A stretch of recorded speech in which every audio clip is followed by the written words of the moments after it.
What the blazes? We're going in the wrong direction. Excuse me, miss. Where are we going? Down, sir. No. No, I signed up for 5K. Let me off this train right now. Right? Thank you. I guess I needed that. I'm gonna go sit back down.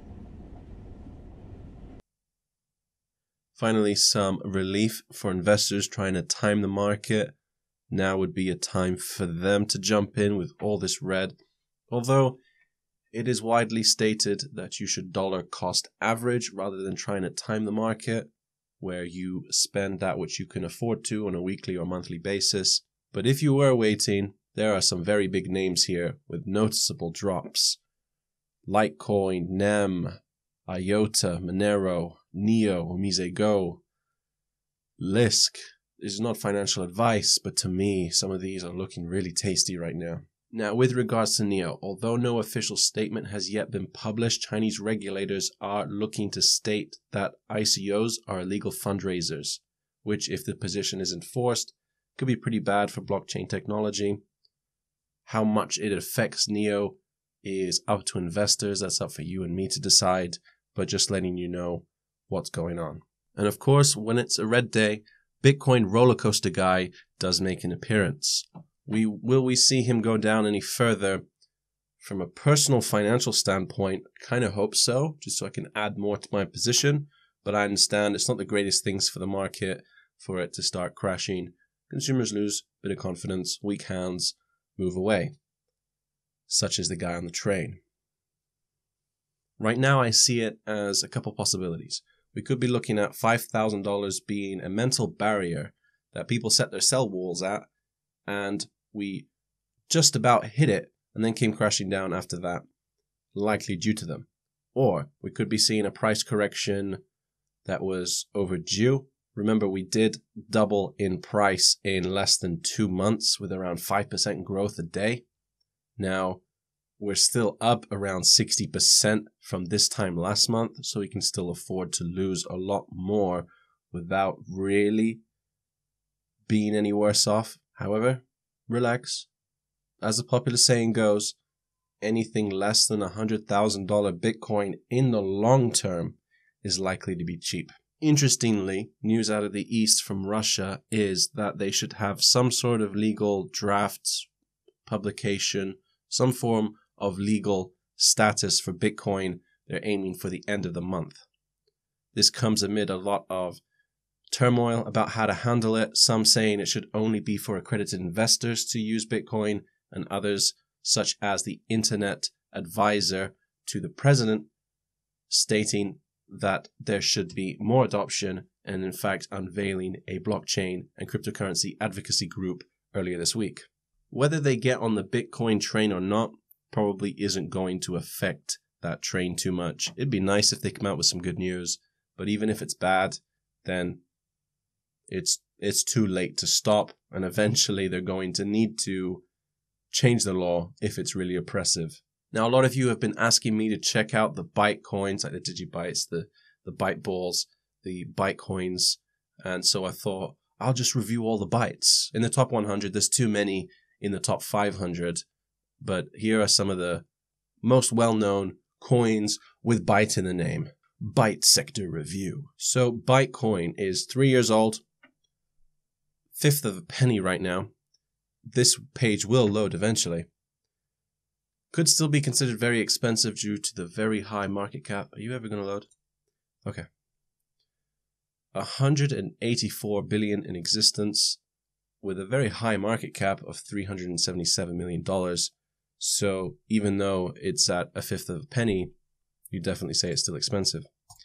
Having a look at the website, we can see that fee-free instant payments are pretty cool. But how much of a market there's going to be for this type of stuff when Bitcoin has scaled? Because it's more of a matter of when, not if, at this point. What is going to happen to the market for these types of coins when Bitcoin's super fast and super cheap? Yeah, I don't know. You tell me. So on to DigiByte, 2 cents, also about 3 years old, been here a while. 8 billion in existence, $189 million market cap. If we have a look at their website, it's another essentially value transfer, another cryptocurrency. Slightly different in that it supports users to create decentralized apps on their platform. For example, they had a gaming one. DigiByte apps, did they? DigiByte gaming? Yeah, I'm sure they did. There it is. They're probably trying to hide that because it never really went anywhere. I think the website itself doesn't even work, so they might have tried to bury that. But essentially, they are incentivizing people to try out new things using their system. But yes, other than that, it's looking to support the Internet of Things and document storage. Now, Bytom, another Byte one, is less than a year old, 12 cents, 1.4 billion coins in existence, $82 million market cap. Has been on the down for a very long time. Now, my understanding from reading the white paper around this project, it is in Chinese, but there is an English one, is that any asset, be it physical or financial, such as a car, house, stock, etc., can be stored on the blockchain and verified.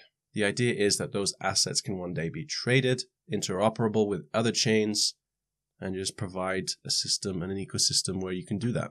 And lastly, we have Byteball. This is a newcomer to the game. $194 million market cap, however, a supply of 1 million, but this is for DigiByte. It's kind of like the same system that IOTA uses with the MyOTA. Every gigabyte can be broken down into 1 billion bytes. So kind of like the way we use data currently. They have a very interesting distribution method. It's not the one that's unique to them. I think 1 or 2 other coins are doing this. But you could essentially call it moon drops, where every full moon, they will give people who own some Bitcoin a portion of their Bitcoin in Byteball for free. The idea is that the coin has value if people start using it, so they might as well just start handing it out like candy.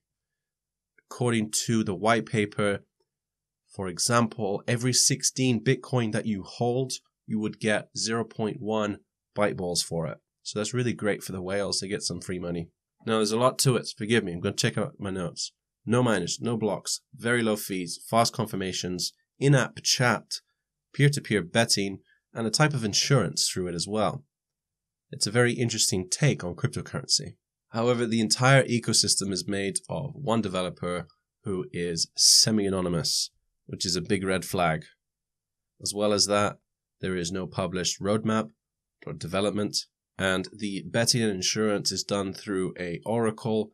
However, the oracle has some security issues, so the argument is, why would we use an oracle for that when there's more secure alternatives? Now, these things can be improved. They can have new developers join the team. They can develop a roadmap, a development plan. But I'm just wondering how many of these coins are going to be in existence 2, 3, 4 years down the line when Bitcoin can be improved. And I'm just not sure. I'm not saying you can't make money with them. It's just if they will exist long term is dubious to me. But like I said in the last episode, it's not really what people need that is driving this investment vehicle for all these coins. It's what other people think others would need. So if people like the fact that there's this app that you can talk to and you can pay people in the app and you can peer-to-peer bet with someone, then they'll invest in it. And maybe you could do well. Maybe you won't. Just letting you know how I feel about it. Now, I hope I don't say this preemptively, but I think today we're going to cross 20,000 subscribers, which is absolutely amazing. Thank you all. Woo! That's a great number. That's really big.